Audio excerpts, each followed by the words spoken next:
আসসালামু আলাইকুম। আশা করি প্রত্যেকেই ভালো আছেন। মহান আল্লাহ তাআলার অশেষ রহমতে আমি তো অবভিয়াসলি ভালো থাকি। বরাবরের মতো আজকে আমরা যে বিষয়টা নিয়ে কথা বলবো, কম্পিউটার অপারেটিং কি, কোথায় করবেন, কত টাকা বেতন পাবেন, আপনি কম্পিউটার অপারেটিং করতে পারবেন কিনা, যাবতীয় যে বিষয়গুলো আছে সবগুলো নিয়ে কথা বলার চেষ্টা করব। সম্পূর্ণ ভিডিওটা মনোযোগ সহকারে দেখবেন এবং আপনার যদি কোনো মূল্যবান মতামত থাকে অবশ্যই আমার কমেন্টস বক্সে সুন্দর একটা কমেন্টস করে যাবেন। কথা না বাড়িয়ে চলুন শুরু করা যাক। Computer operator. একজন কম্পিউটার অপারেটর বা ডাটা এন্ট্রি অপারেটর সফটওয়্যার ব্যবহার করে বিভিন্ন ধরনের তথ্য, ডাটা এন্ট্রি কাজ সম্পাদন করেন। প্রতিষ্ঠানের অধীনে চাকরি ছাড়াও এ পেশায় ফ্রিল্যান্সিং করে ঘরে বসে উপার্জন করার সুযোগ রয়েছে। একজন কম্পিউটার অপারেটর হালকা একটু কাজের বিবরণ দেওয়ার চেষ্টা করব। সাধারণ পদ কম্পিউটার অপারেটর বা ডাটা এন্ট্রি অপারেটর। বিভাগ অফিস সাপোর্ট, অফিস সহকারী। প্রতিষ্ঠানের ধরন হতে পারে সরকারি অথবা বেসরকারি। ক্যারিয়ারের ধরন চাকরি কত টাইম করবে এবং সময় যেটাকে বলি ফুল টাইম অথবা পার্ট টাইম। লেভেল হচ্ছে এন্ট্রি। এন্ট্রি লেভেল সম্ভবত অভিজ্ঞতা হচ্ছে কাজে এবং প্রতিষ্ঠান সাপেক্ষে। এন্ট্রি লেভেলের সম্ভাব্য গড় বেতন হতে পারে 10 থেকে 15,000 টাকা। এন্ট্রি লেভেলে সম্ভাব্য বয়স কাজ সাপেক্ষে এবং প্রতিষ্ঠান সাপেক্ষে। মূল স্কিল কম্পিউটারের সাধারণ ব্যবহার দক্ষতা, মাইক্রোসফট অফিস সফটওয়্যারের দক্ষতা, স্প্রেডশিট ব্যবহারের দক্ষতা। বিশেষ স্কিল নির্ভুল টাইপিং, সময় ব্যবস্থাপনা, সময় স্থাপন করা। একজন কম্পিউটার অপারেটর কোথায় কাজ করেন? এই বিষয়ে জানার জন্য কন্টিনিউ করতে থাকেন। সরকারি প্রতিষ্ঠানে যেখানে ডাটা এন্ট্রি কাজ রয়েছে, ব্যাংক, বীমা ও অন্যান্য অর্থনৈতিক প্রতিষ্ঠানে, ব্যবসায়িক প্রতিষ্ঠানে, শিক্ষা প্রতিষ্ঠানে, গণমাধ্যমে, বেসরকারি প্রতিষ্ঠানে যেখানে ডাটা এন্ট্রি কাজ রয়েছে। তথ্য প্রযুক্তি নিয়ে কাজ করা প্রতিষ্ঠানে উল্লেখযোগ্য যে একজন কম্পিউটার অপারেটর আউটসোর্সিং ও ফ্রিল্যান্সিংয়েও কাজ করতে পারে। মূলত আপনি যদি জানতে চান আউটসোর্সিং বা ফ্রিল্যান্সিং আবার কি, সেটা আবার কিভাবে করে। আউটসোর্সিং বা ফ্রিল্যান্সিং হচ্ছে আউট এবং সোর্সিং, এই দুটো শব্দ গঠিত হচ্ছে আউটসোর্সিং। মূলত অন্য কোনো সোর্স থেকে যেখান থেকে আপনি কাজ সংগ্রহ করে কাজটাকে কমপ্লিট করে দিতে পারবেন সেটাকে মূলত বলা হয় আউটসোর্সিং। ঘরে বসে যে কাজগুলো সম্পাদন করে দেওয়া যায়, যেখান থেকে মাসে লক্ষ লক্ষ টাকা ইনকাম করা সম্ভব। এই বিষয়ে যদি বিস্তারিত জানতে চান তাহলে অবশ্যই কমেন্টস করে জানাবেন ফ্রিল্যান্সিং এবং আউটসোর্সিং কি এবং এখান থেকে কিভাবে ইনকাম করা যায়। একজন কম্পিউটার অপারেটরের কাজ কি? কম্পিউটারের তথ্য এন্ট্রি কাজ করা, কম্পিউটারে টাইপ করে তথ্য সংযোজন করা বা বিভিন্ন প্রোগ্রামে থাকা তথ্য স্প্রেডশিটে তুলে সংগ্রহ করে রাখা, ইন্টারনেট থেকে বিভিন্ন তথ্য খুঁজে সেগুলোকে এন্ট্রি কাজ করা, সংগঠিত তথ্য উপাত্ত যাচাই করা, পুরনো তথ্য আপডেট করে নতুন করে তৈরি করা, বিভিন্ন ধরনের ডকুমেন্ট তৈরি করা ও গুছিয়ে রাখা। একজন কম্পিউটার অপারেটর কী ধরনের যোগ্যতা থাকতে হয়? শিক্ষাগত যোগ্যতা। এই পেশায় কাজ করার জন্য সুনির্দিষ্ট কোনো শিক্ষাগত যোগ্যতার প্রয়োজন নেই। প্রতিষ্ঠান ভেদে শিক্ষাগত যোগ্যতা ভিন্নতর হতে পারে,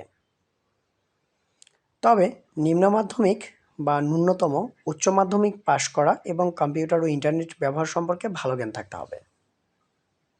বয়স। প্রতিষ্ঠান সাপেক্ষে বয়সের সীমা নির্ধারিত হয়। অভিজ্ঞতা প্রতিষ্ঠান এবং কাজ সাপেক্ষে। একজন কম্পিউটার অপারেটর কী ধরনের দক্ষতা ও জ্ঞান থাকতে হয়? মাইক্রোসফট অফিসে ভালো ব্যবহার জানা, দ্রুত ও নির্ভুল টাইপিংয়ের ক্ষমতা, ইন্টারনেট থেকে প্রয়োজনীয় তথ্য সংগ্রহ দক্ষতা, ধৈর্যের সাথে কাজের চাপ সামলাতে পারা, নির্ধারিত সময়সীমার মধ্যে কাজ শেষ করতে পারা। এখন আসি মূল টপিকে। কোথায় শিখবেন কম্পিউটার অপারেটিং? অনেক ভাই প্রশ্ন করে, ভাই আমি আসলে কম্পিউটার অপারেটিং শিখতে চাই, কোথায় শিখব, কোন প্রতিষ্ঠানে শিখলে ভালো হবে, কার কাছে শিখব? ক্লিয়ার করে দিচ্ছি। এই পেশায় মূল বিষয় দক্ষতা ও অভিজ্ঞতা। ঘরে বসে ও ইন্টারনেট ব্যবহারের মাধ্যমে প্রয়োজনীয় কাজ আপনি শিখে নিতে পারেন। তবে বহু প্রতিষ্ঠান কেন্দ্রে শর্ট কোর্স করেও থাকেন। আমি এখানে আপনাকে যে সাজেশনটা দিব সেটা হচ্ছে, আপনি ঘরের মধ্যে বসে কম্পিউটারে ইন্টারনেট কানেকশন দিয়ে কম্পিউটারটিকে আপনি পরিচালনা করতে শিখতে পারেন। একজন কম্পিউটার অপারেটরের মাসিক আয় কেমন হতে পারে? এ পেশায় যোগদান করে কমপক্ষে 10 থেকে 15,000 টাকা উপার্জন করা সম্ভব।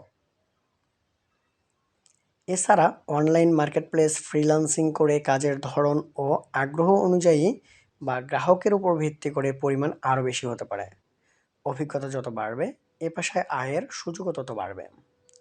মূলত কম্পিউটার অপারেটর বলতে পুরো কম্পিউটার সিস্টেমটাকে আপনার ম্যানেজ করা জানতে হবে। অনলাইন থেকে ফ্রিল্যান্সিং করে যদি আপনি আর্নিং করতে চান, তাহলে অবশ্যই আপনার হিউজ পরিমাণ জ্ঞান থাকতে হবে।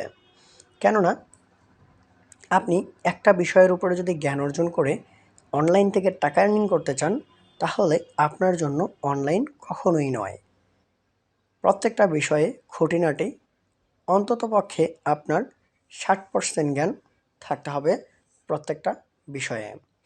আপনি যদি মনে করেন আমি ডাটা এন্ট্রিতে ফ্রিল্যান্সিংয়ে কাজ স্টার্ট করব, তাহলে অবশ্যই ডাটা এন্ট্রির পাশাপাশি অন্য কাজগুলো আপনাকে একটু একটু করে হলেও শিখে নিতে হবে।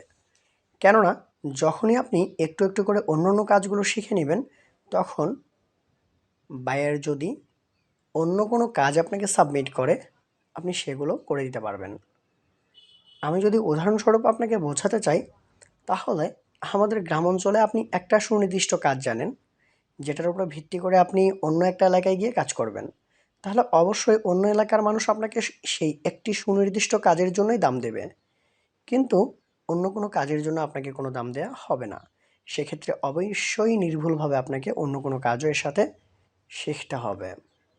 একজন কম্পিউটার অপারেটরের কেরিয়ার কেমন হতে পারে? এই পেশায় নির্দিষ্ট কোনো কেরিয়ার পর্যায় নেই, তবে কোনো প্রতিষ্ঠানে যোগদান করলে অভিজ্ঞতার ভিত্তিতে লিডার হিসেবে নতুন অপারেটরের দিক নির্দেশনা দেওয়ার কাজও পেতে পারেন। এবং কম্পিউটারে আপনার যত অভিজ্ঞতা বাড়বে, আপনার লেভেলটা তত উপরে যাবে এবং আপনি অনলাইন সম্পর্কে, অনলাইন থেকে টাকা ইনকাম সম্পর্কে বিস্তারিত জানতে পারবেন। অসংখ্য ধন্যবাদ সম্পূর্ণ ভিডিওটা মনোযোগ সহকারে দেখার জন্য। পরবর্তী কোনো ভিডিওতে আবার দেখা হবে এবং প্রত্যেকটা ভিডিও আপনি কন্টিনিউ করতে পারেন। আপনার যদি freelancing, computer technologies, internet browsing এ ধরনের কোনো সমস্যার সম্মুখীন হয়ে থাকেন, তাহলে অবশ্যই সমস্যা তুলে ধরে আমাদের কাছে ইমেইল অথবা একটা সুন্দর কমেন্টস করতে পারেন। সুন্দর হোক আপনার প্রত্যেকটি পরিকল্পনা। সুস্থ থাকেন এবং মনোযোগ সহকারে আমার এই চ্যানেলটির ভিডিওগুলো কন্টিনিউ করতে থাকেন। সর্বশেষে একটি কথাই বলতে চাই, আপনি অবশ্যই আমার চ্যানেলটিকে সাবস্ক্রাইব করে রাখবেন পরবর্তী ভিডিওগুলো আপনার হোম পেজে শো করার জন্য, এবং অবশ্যই সেই ভিডিওগুলো দেখার চেষ্টা করবেন।